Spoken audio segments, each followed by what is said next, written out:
Hey there, everyone. Welcome back to the channel. Today, we're diving into a story that's both devastating and deeply concerning for the Indigenous community in Western Canada. The Bradley Creek wildfire has destroyed around 230 homes, leaving a trail of devastation in its wake. But what makes this story truly fascinating is the way it highlights the intersection of climate change, community resilience, and the unique challenges faced by Indigenous peoples. So, let's take a closer look at what's going on here and why it matters.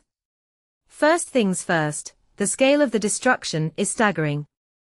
The Bradley Creek wildfire has ravaged an Indigenous community near Vernon, British Columbia, leaving behind a landscape that Dan Wilson, chief of the Okanagan Indian Band, described as surreal.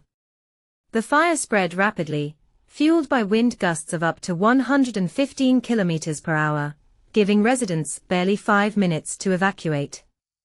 This is not an isolated incident. It's part of a broader trend of increasingly destructive wildfire seasons in Canada.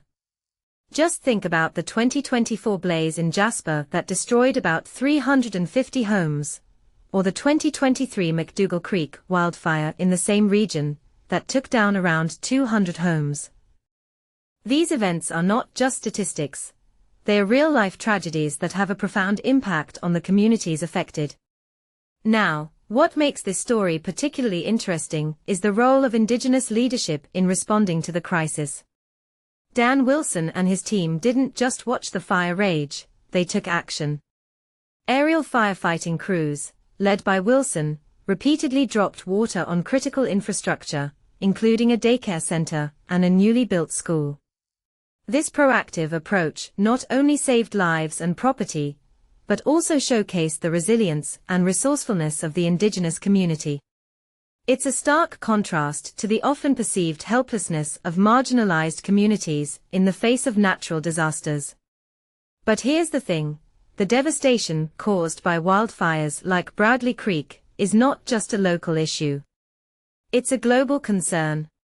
Smoke from these fires has repeatedly spread across North America, triggering widespread air quality alerts. This raises a deeper question. How do we address the root causes of these disasters, and what role do marginalized communities play in the solution? Personally, I think that the Indigenous community's proactive approach to firefighting and emergency management offers valuable insights into building resilience in the face of climate change. It's a powerful reminder that community-led solutions can make a real difference. Now, one thing that immediately stands out is the contrast between the Indigenous community's response and the broader societal response to wildfires. While the Indigenous community has shown remarkable resilience and resourcefulness, the broader society has often been slow to respond, or even complicit in the destruction. This raises a critical question. Why do we often fail to support marginalized communities in their efforts to protect themselves from climate change? What can we learn from the Indigenous community's approach, and how can we apply those lessons to build a more equitable and resilient future for all? In my opinion, the Bradley Creek wildfire is more than just a disaster, it's a wake-up call.